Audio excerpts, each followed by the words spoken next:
Assalamualaikum warahmatullahi wabarakatuh. Waalaikumsalam warahmatullahi wabarakatuh. Pertama-tama kami ucapkan kepada kepala sekolah telah memberikan kesempatan kepada kami dalam rangka menguatkan pemahaman merancang pembelajaran berbasis proyek komunitas perangkat sekolah dan kehadiran teman-teman dan sejawat pada kegiatan hari ini. Baik, puji syukur kita panjatkan kepada Allah Subhanahu wa Ta'ala atas rahmat dan hidayahnya kita masih sempat hadir di kegiatan hari ini.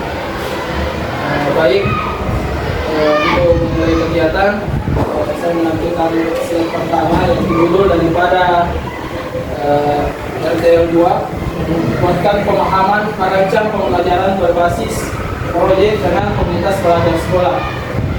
Kemudian saya sendiri pelajaran SPD di UPT SD Negeri 10 Bangka Dene kelas E2 003 Sergap Destinasi PJOK 2024. Di sini pembelajaran berbasis proyek yang kami adakan yaitu Festival Olahraga Tradisional Rompa tempat di UPT SD Negeri 10 Bangka Dene. Ini adalah sekolah kita, tampilan dari depan dan di lingkungan sekolah pada saat kegiatan pembelajaran PJOK.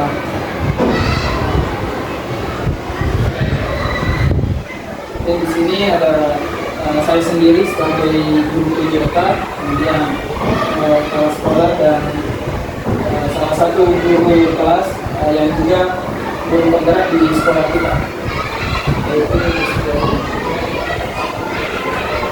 Kemudian latar belakang daripada kegiatan ini yaitu Sport Education Model atau SEM merupakan salah satu model pembelajaran PJOK yang berkelanjutan dan bermakna bagi murid. Karena SEM menekankan pentingnya memberikan pengalaman bermain peran. Murid diharapkan pada situasi yang mencerminkan kehidupan nyata di dunia olahraga, yang membantu mereka mengembangkan pemahaman yang lebih dalam tentang peran dan tanggung jawab masing-masing, terutama dalam meningkatkan partisipasi setiap individu. Dengan SEM, suara atau voice peserta didik akan sangat terlihat ketika mereka diberi kesempatan untuk membuat syarat dan aturan dalam perlombaan perumpa. Sedangkan untuk pilihan atau choice, di sini peserta didik juga diberikan kebebasan untuk memilih peran dalam kegiatan ini. Serta kepemilikan atau ownership di sini melibatkan peserta didik untuk mengatur ruang festival. Kegiatan ini biasa kita lihat pada saat kita melakukan kegiatan proseni, ya, di mana sebagian besar siswa kita sebagai pelaksana ada pembacaan, ada yang menaikkan bendera proseni dan lain sebagainya. Jadi mereka semua terlibat. Ada yang sebagai peserta pelatih, ada sebagai pemain dan lain sebagainya.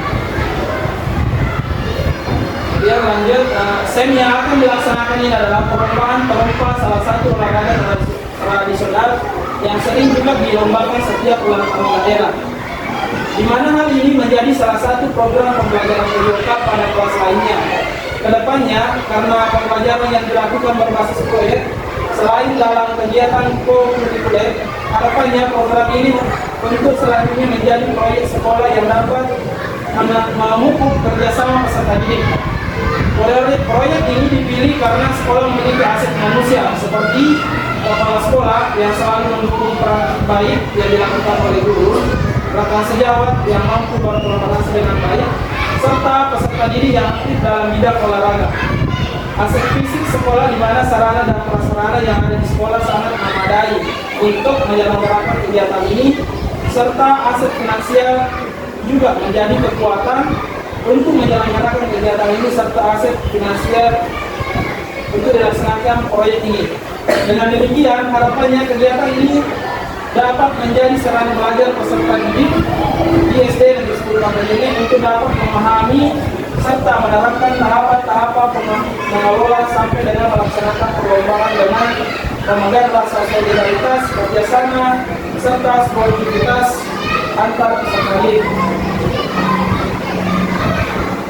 Kemudian tujuan pembelajaran yang pertama yaitu mengembangkan keterampilan motorik siswa melalui aktivitas olahraga. Yang kedua, meningkatkan pemahaman siswa tentang pentingnya kebugaran dan kesehatan. Yang ketiga, mempromosikan nilai-nilai kerjasama tim dan kompetisi sehat. Dan yang keempat, mengintegrasikan nilai-nilai budaya dan agama dalam kegiatan olahraga. Poin utama daripada kegiatan ini yaitu Festival Olahraga dan Budaya, sebuah acara yang menantikan berbagai olahraga dan kegiatan budaya dan termasuk lomba olahraga tradisional yang akan diselenggarakan oleh siswa dengan dukungan dari guru, orang tua, dan komunitas. Kemudian publikasi produk hasil karya. Jadi setelah kegiatan ini ada hasil daripada karya yang juga dilakukan oleh anak-anak kita, yaitu dokumentasi video dan foto. Acara akan didokumentasikan melalui video dan foto yang akan dipublikasikan di media sosial sekolah dan diadakan dan di website sekolah. Kemudian pameran hasil karya.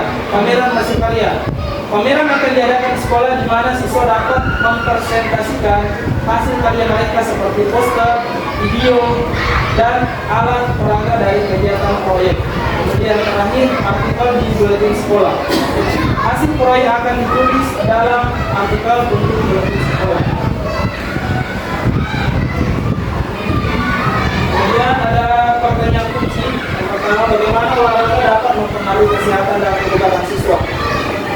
Yang kedua, apa saja olahraga tradisional yang ada di daerah kita dan bagaimana cara melakukannya?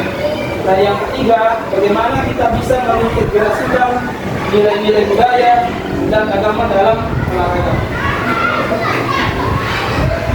Kemudian tipe proyek tantangan membuat karya, siswa ditantang untuk mengorganisir dan melaksanakan festival yang menggabungkan olahraga dan budaya lokal.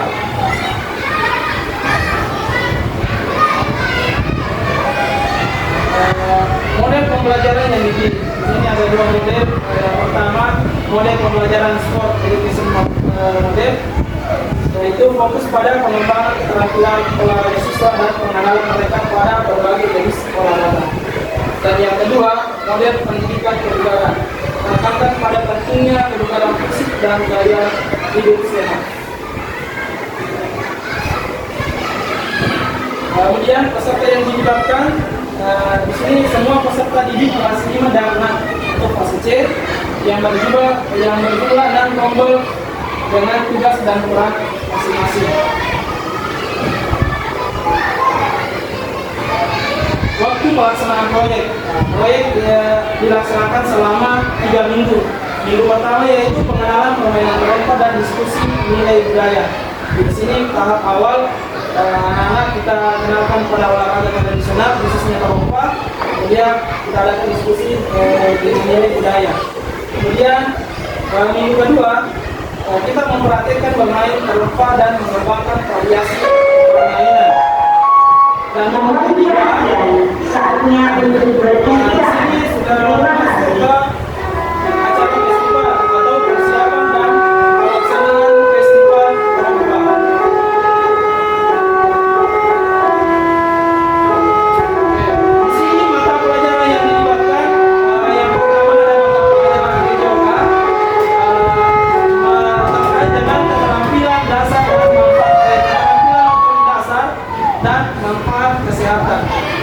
Kemudian di mata pelajaran IPS atau nilai budaya dan sejarah permainan terompa. Kemudian di mata pelajaran seni budaya, dekorasi dan desain alat permainan terompa. Kemudian di mata pelajaran bahasa Indonesia yaitu penyusunan laporan proyek dan master edukasi. Jenis pembelajaran berbasis proyek yaitu ini termasuk intrakurikuler dengan dukungan co-kurikuler karena melibatkan kegiatan ekstrakurikuler seni dan budaya dalam proses persiapannya. Proyek ini diharapkan dapat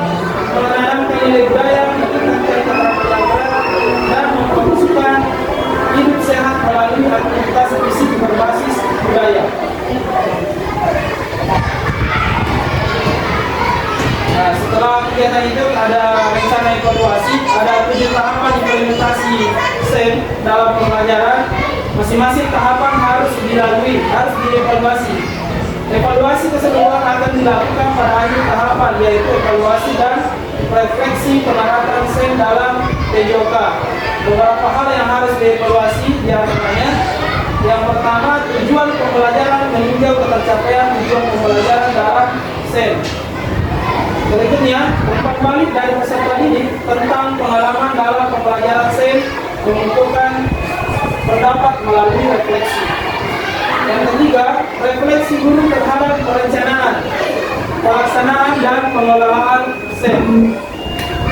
Yang keempat, evaluasi kinerja tim, meninjau kolaborasi dan kinerja tim dalam SEM. Berikutnya, evaluasi penerapan konsep fair play, meninjau penerapan konsep fair play dan sikap sportif dan terintegritas dengan baik selama pelaksanaan. Bagaimana peserta didik menghormati aturan, menghargai lawan, dan menunjukkan etika olahraga yang baik. Dan yang terakhir, evaluasi manajemen kelas dan pengelolaan waktu efektivitas, keaktifan murid dan yang melibatkan yang terlibat sesuai perannya. Di sini ada beberapa tantangan yang bisa saja terjadi. Yang pertama, keterbatasan fasilitas dan alat. Keterbatasan fasilitas olahraga bisa menghambat pelaksanaan kegiatan olahraga. Yang kedua, kolaborasi dengan komunitas. Kurangnya dukungan atau keterlibatan komunitas dapat mempengaruhi motivasi belajar murid. Yang ketiga, motivasi peserta didik.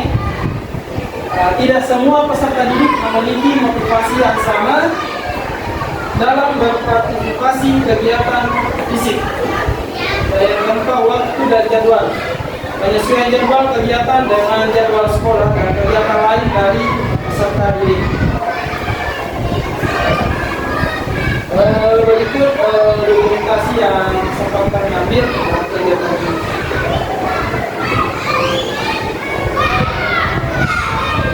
Oke, baik, terima kasih atas kesempatan. Jadi itulah tadi pemaparan atau bagian tindak lanjut daripada kami yang sudah lakukan. Di sini kami membuka sesi pertanyaan. Oke, silakan.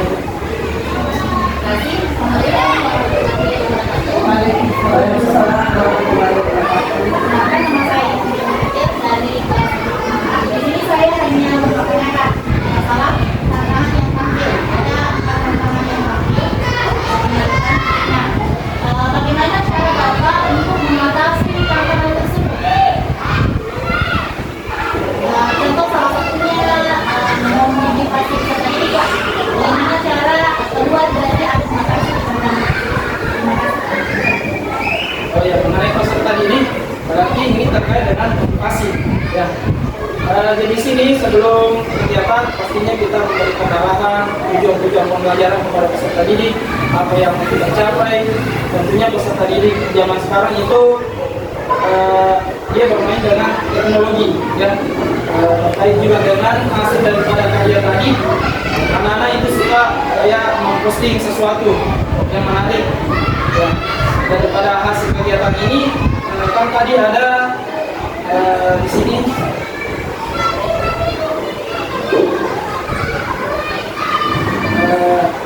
Ini produk hasil karya, ada video dan foto.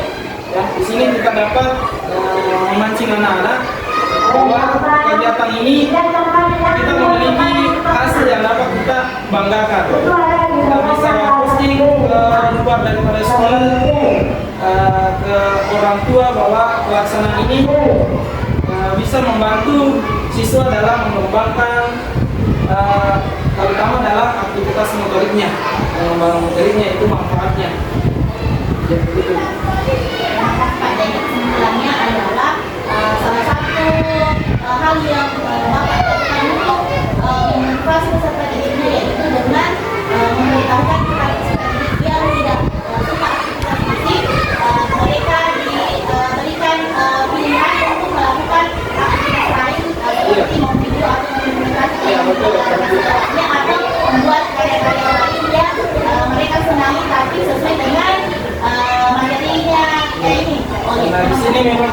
berbagi peran, ya anak-anak berbagi peran. Ada yang sebagai pemain, kalau dia suka bicara kita dia tempatkan sebagai pelatih, mengatur, dan sebagai ada juga komentator pada saat pelaksanaan kegiatan ini. Masih ada.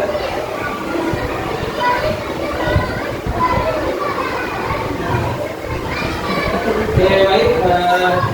Terima kasih saya ucapkan atas kehadiran Bapak Ibu Guru untuk kegiatan kami ini. Semoga ini bermanfaat untuk kita semua. Terakhir saya ucapkan